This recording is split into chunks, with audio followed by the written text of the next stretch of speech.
Are you a minimalist or a maximalist? Which one is better and which one is actually sustainable? Let's find that out. Hi, my name is Anae, and today we're going to watch and react to different minimalist and maximalist TikToks. Make sure you comment what team you're on, whether you're on team minimalist or team maximalist. I'll tell you my team later in this video. Now then, let's start watching some minimalist TikToks first. As someone who has struggled with consumerism, I'm here to tell you that living a more minimalist lifestyle has changed my life. On social media, it is so easy to get caught up with always feeling like you need to consume, whether that's supplements, products, skincare, clothing. But I recently did a huge declutter, and seriously, the amount of peace that this has brought me is truly amazing. I really do understand her because before I used to buy a lot of products and everything due to social media and feeling that I need to fit in with social media. Once I started living a more sustainable lifestyle and really appreciate having less and having good quality of less items, I felt more at peace and just felt more mentally stable. Okay, so we're gonna watch another video. Furniture from Facebook Marketplace, or 5+ years old. Literally all my clothes gym, work, casual. Minimal appliances. Having a lamp instead of continuously buying candles. Upcycling decor. Meal prepping to minimize food waste.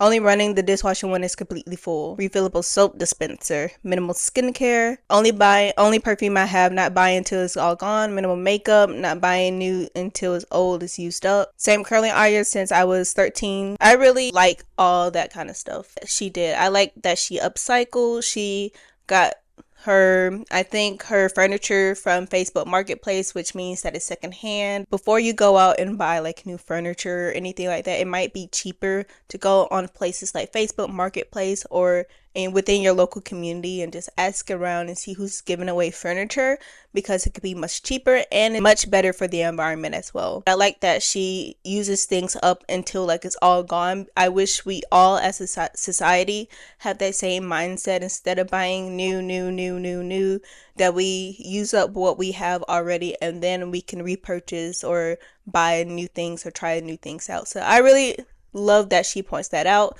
Okay, now we're gonna watch another video. Here is part 3 of things I no longer buy after becoming a minimalist. First thing is purses, bags, wallets. I have this Teddy Blake bag and a Vera Bradley wallet. That is all I need. I don't need more. I don't need to like start a collection. This is good enough.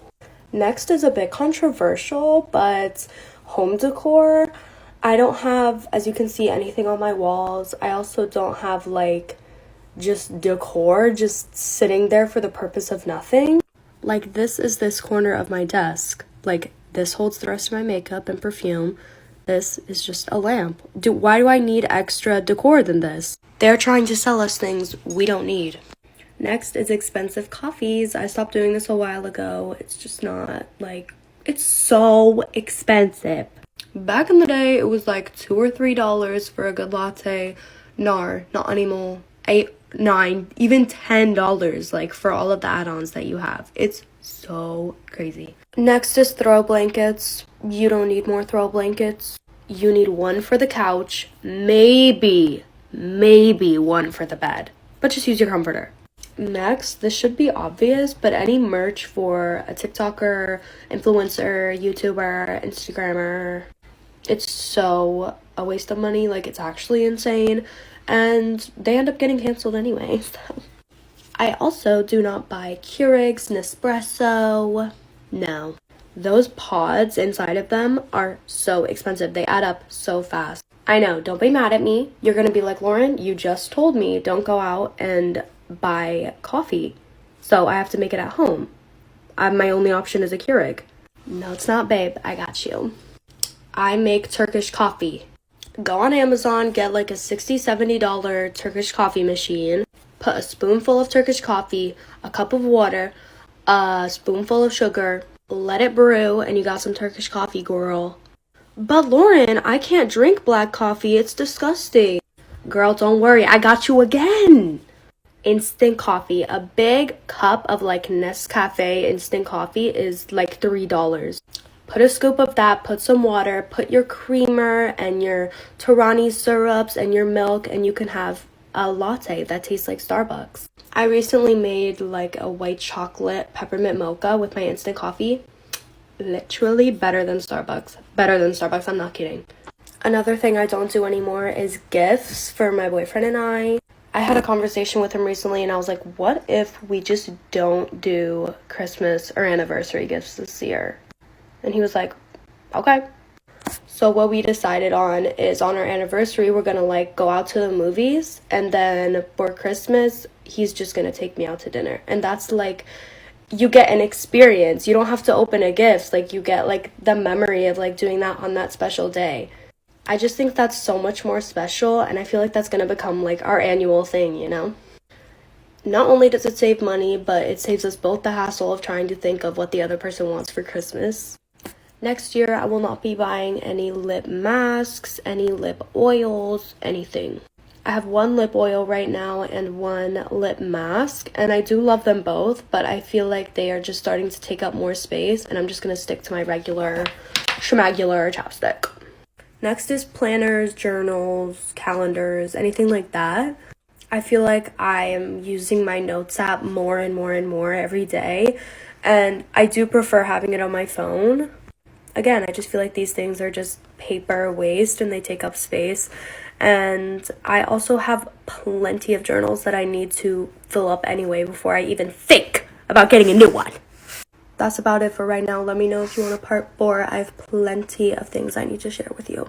That video was quite long and there's a lot of things to unpack. Some of the things I'm like, yeah, I understand that and I agree. And some of them were like, I don't know. So she said that she doesn't buy any purses or bags or anything like that, and like I get with that. Like, I bought a bag 2 years ago, a purse, and I've used it ever since. Like, that's the only purse that I ever use. Doesn't matter where I'm going, that purse is like my go-to purse. Plus, like, I'm pretty sure many of us have a lot of purses and book bags due to gifts over the years, or just bags that we got for free at different events like college fairs or etc. So we don't really need to buy more purses and bags. One thing that I was kind of like, I don't know, is about home decor.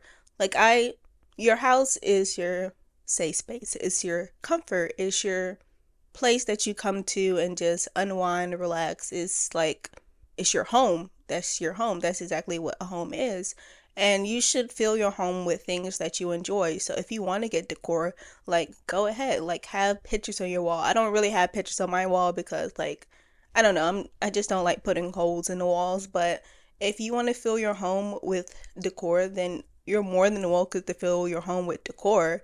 But however, don't just go out and buy random decor.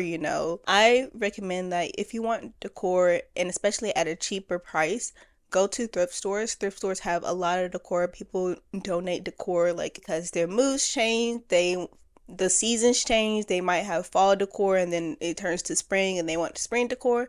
So check out your thrift shops for home decor. One thing she said is that she and her boyfriend don't give gifts anymore. Like, if that goes for like their relationship, if it don't go for your relationship, then you don't have to do this. But like, I understand. Like, I feel like experience is much more than products. Like, it makes the gift much more impactful and more meaningful, and you remember it. One last thing that I want to touch on before we move on is about coffee. Like, if you want to go out and buy coffee from your local coffee shop, don't go to Starbucks. We're not doing Starbucks, okay? Go to your local coffee shop. Then, like, go ahead. You're more than welcome to go to your local coffee shop. Just bring a reusable cup. I think that's the most important thing. Or you can make your own coffee at home. You can do exactly what she said, but you can, like, go whatever, buy you a Turkish coffee machine and do exactly what she said, because I think that's really smart and very cost saving. That was a gem. Okay, so now we're going to watch one last minimalistic TikTok. So it has music, so it says, "You finally realize less is more."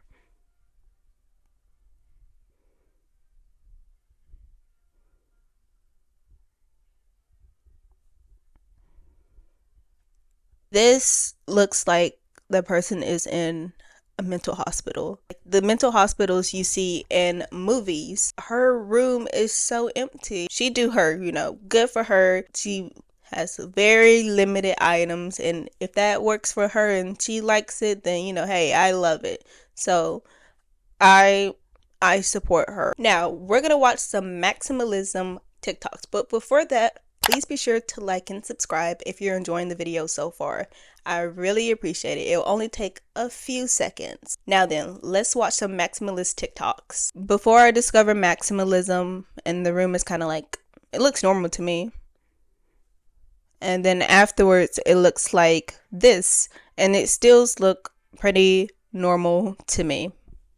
I think the before look, I wouldn't call that minimalist. I think the TikToks that we watched earlier, that's like minimalist. Like the girl that I said that her room looked like a mental hospital room. Now that's minimalism. But like her minimalist before, it didn't really seem like minimalist. Both looks fine to me. I like the before and after. Okay, let's watch the next maximalist video. I'm a maximalist. I love stuff. More is more, less is a bore, just like pile things on. I love it. But I am a curated maximalist. Everything has a place. The only question I ask is, does this bring me joy? And if the answer is yes, let's go with it. If I ever imagined a dream house, like my dream house would be this, because it's so beautiful. And I like what she said. She's a curated maximalist. I agree. Like if it brings you joy, you should purchase it. Don't buy the item if you don't really want it, or you're just following a trend, or that deep down you really don't want to purchase this item, or this item won't bring you joy. Be more intentional with your spending and be curated. Like you can be like a maximalist. That's my opinion. You can be a maximalist, but be like her. Be a curated maximalist. Okay, now we're gonna watch the next video related to maximalism. I bought a house when I was 20 years old, and I had absolutely nothing to furnish it with because I had never lived anywhere other than with my parents. My mom is definitely a maximalist, and I think that's where I get it from. So she was so generous to give me tons and tons of decor to fill my first home. Mind you, it was 4 bedrooms, so I had a lot of space to fill, and I tried very hard. I was broke, and over time, I would collect new pieces, and I would cherish them because I was so excited to bring home something that was special to me and that I loved. Everything you've been seeing in my house here is just a mix of everything I've collected over the past decade and all of the things my mom has handed down to me.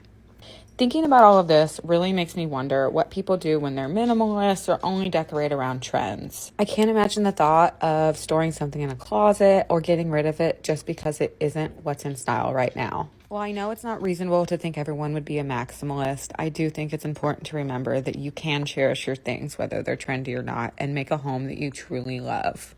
I love my maximalist space. I love my stuff. Each piece, as they said, holds meaning to them.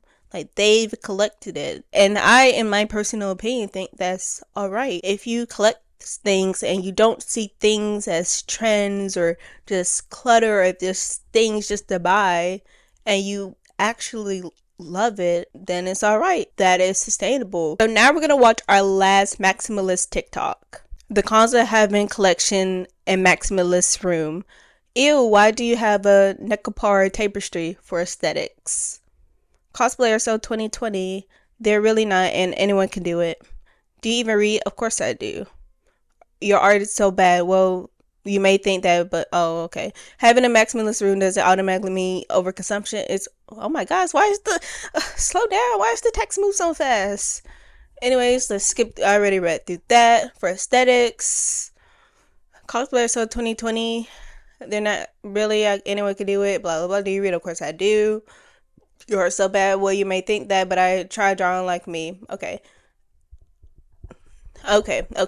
Now, since I watched it a second time, like I can really understand it. So having a maximalist room, as they said, doesn't mean like overconsumption. It's not just about the stuff. It's the intention behind it. Like, why did you purchase it? Did you purchase it because you really love it and you're going to cherish it for years and years to come? Or did you just purchase the items or the things or even the clothing just to follow a trend, and like in the next couple months we're going to see those same clothing or items in a thrift shop? So I told you that I'll tell you what team I'm on, and honestly, just looking through the TikToks and just thinking out loud, I think I'm in the middle. Like, I like less stuff. I don't want to buy all these things because like the economy right now, like I don't even have that much money, honey.